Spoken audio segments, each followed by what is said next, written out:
Bueno, seguimos con los estrenos. Estamos ahora en el libro de Hechos, los estrenos de la semana. Hoy los empezamos apenas.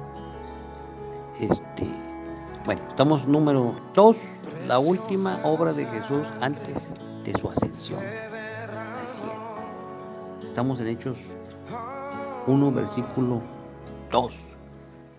Hasta el día en que fue recibido arriba, después de haber dado mandamientos por el Espíritu Santo a los apóstoles que había escogido, a quienes también, después de haber padecido, se presentó vivo con muchas pruebas indubitables, apareciéndoseles durante 40 días y hablándoles acerca del reino de Dios. Inciso A, hasta el día en que fue recibido arriba. Jesús, por el Espíritu Santo, dio instrucción a los apóstoles sobre qué hacer en su ausencia, después de haber dado mandamientos a los apóstoles. Número 1, significativamente Jesús hizo esto por el Espíritu Santo. Este fue el Señor Jesucristo glorificado y resucitado con toda autoridad y soberanía. Aún así, eligió no depender de sus propios recursos, por así decirlo, sino que confió en el poder y la presencia del Espíritu Santo que mora en él. Número 2. El Espíritu Santo, la tercera persona de la Santa Trinidad, es el aspecto de Dios que vive y da poder e inspiración al hombre. El Espíritu Santo tiene un trabajo entre aquellos que aún no son creyentes, pero también un trabajo grande e importante en aquellos que creen. Número 3. Si el Jesús resucitado y glorificado necesitaba y dependía del Espíritu Santo, también debemos de hacerlo nosotros. Este es un patrón para el resto del libro de Hechos, que nos muestra lo que hace el Espíritu Santo operando a través de la iglesia. El discípulo no está sobre su amo, ni el siervo sobre su señor. Si incluso él estaba en duda con el Espíritu Santo por el poder de su ministerio, en deuda, si incluso él estaba en deuda con el Espíritu Santo por el poder de su ministerio, seguramente no podemos permitirnos intentar el trabajo que nos designó sin la misma unción. ¿eh? Inciso B. Aquí a quienes también, después de haber padecido, se presentó vivo con muchas pruebas indubitables. Jesús también estableció el hecho de su resurrección con muchas pruebas indubitables durante los 40 días después de su resurrección. Pero antes de su ascensión, él no dejó ninguna duda posible de que había resucitado, exactamente como lo había prometido. Número 1, Primera de Corintios 15:6 dice, después apareció a más de 500 hermanos a la vez, de los cuales muchos viven aún y otros ya duermen. Pablo describe una de estas muchas pruebas indubitables. ¿eh? La palabra de hoy, indubitables. Después apareció a más de 500 hermanos a la vez, de los cuales muchos viven aún. Más de 500 personas vieron a Jesús resucitado y la mayoría de ellas todavía estaban vivos unos 25 años después, en los días del ministerio de Pablo.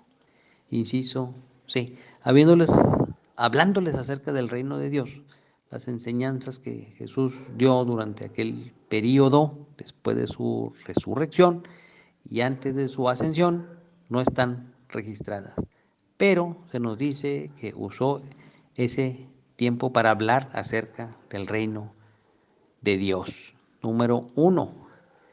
A algunos maestros gnósticos y de la nueva era les gustaría pensar que Jesús usó aquellos 40 días para enseñar a sus seguidores doctrinas extrañas y misteriosas que deben redescubrirse con nuevas revelaciones hoy. Pero Lucas nos dijo que Jesús simplemente les enseñó las mismas cosas que les había enseñado durante su ministerio en la tierra, acerca del reino de Dios. Inciso B, la ascensión de Jesús. Número 1, las instrucciones finales de Jesús para sus discípulos. Estamos en Hechos 1:4. Y estando juntos, les mandó que no se fueran de Jerusalén, sino que esperasen la promesa del Padre, la cual les dijo: oísteis de mí. Porque Juan ciertamente bautizó con agua, mas vosotros seréis bautizados con el Espíritu Santo dentro de no muchos días.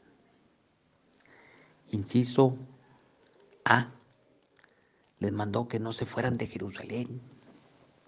Jesús no tenía nada más para que los discípulos hicieran, solo que esperasen la venida del Espíritu Santo, la promesa del Padre. Jesús sabía que ellos realmente no podían hacer nada efectivo para el reino de Dios hasta que viniera el Espíritu Santo. Que esperasen significa que la espera valía la pena. Que esperasen significa que ellos tenían la promesa de que vendría. Que esperasen significa que ellos debían recibirlo. No podían ellos mismos. Que esperasen significa que serían probados al esperar al menos un poco. Inciso B, mandó la promesa del Padre, bautizados con el Espíritu Santo. Este es otro ejemplo de cómo el hecho de la Trinidad, que hay un Dios en tres personas, está entretejido en la estructura del Nuevo Testamento. Aquí vemos que Jesús habló de la promesa del Padre, que es el advenimiento del Espíritu Santo. Número 1, es insignificante, no, es significante que este advenimiento, llenura y empoderamiento del Espíritu Santo es llamado la promesa del Padre. Muestra que debemos esperarlo con una ansiosa anticipación. Una promesa del Padre solo puede ser algo bueno, ¿eh? Muestra que es confiable. El Padre nunca promete algo que no puede cumplir. Muestra que la promesa pertenece a todos sus hijos porque viene de Dios como nuestro Padre. Muestra que debe ser recibida por fe, como es el patrón con las promesas de Dios a través de la Biblia. La promesa del Padre ahora vino a ser también la promesa del Hijo. Inciso C, vosotros seréis bautizados con el Espíritu Santo. La idea de ser bautizados es ser sumergidos o cubiertos completamente en algo. Aún como Juan bautizó en agua, así estos discípulos serían sumergidos en el Espíritu Santo. Acuérdate de no lo quiero a los tobillos, no lo quiero a las rodillas, tienes que sumergirte. Bueno, número 1, pero vamos a ver cómo fue esto, porque quizás sea más útil describir el bautismo del Espíritu Santo. ¿Tú crees que entendían eso los discípulos? Porque dice, vamos a bautizarlos, que es sumergirse en agua. Iban con Juan, los sumergía totalmente en el agua. Pero aquí, vamos a sumergirnos en el Espíritu Santo. Se miraban unos a otros. Quizás sea más útil describir el bautismo del Espíritu Santo como una condición en vez de como una experiencia. Tal vez debemos preguntar, ¿estás tú bautizado en el Espíritu Santo? En vez de preguntar, ¿has sido bautizado en el Espíritu Santo? Inciso D. Dentro de no muchos días, ellos sabían que la promesa del Padre vendría, pero no inmediatamente. Sería en unos días, pero no muchos días. Jesús tenía un propósito en no decirles exactamente cuándo vendría. Número 2. Los discípulos le hacen una última pregunta a Jesús antes de su ascensión. Versículo 6 de Hechos 1, la ascensión. Entonces los que se habían reunido le preguntaron, seguían las preguntas, diciendo, Señor, ¿restaurarás el reino a Israel en este tiempo? Inciso A. Entonces los que se habían reunido, esa sería la última vez que verían a Jesús en su cuerpo físico, hasta que fueran al cielo para estar con Él para siempre. No hay nada específico en el texto que nos muestre que ellos sabían que esta sería su última vez viéndolo aquí en la tierra. Aparte del peso de la pregunta que estaban a punto de hacer. Inciso B. Señor, ¿restaurarás el reino a Israel en este tiempo? Esta era una pregunta que se había hecho muchas veces antes, pero ahora tenía una relevancia especial. Sabían que Jesús había instituido el nuevo pacto. Lucas 22, 20. Dice, de igual manera, después que hubo cenado, tomó la copa, diciendo, esta copa es el nuevo pacto en mi sangre, que por vosotros se derrama. Ahí está el nuevo pacto.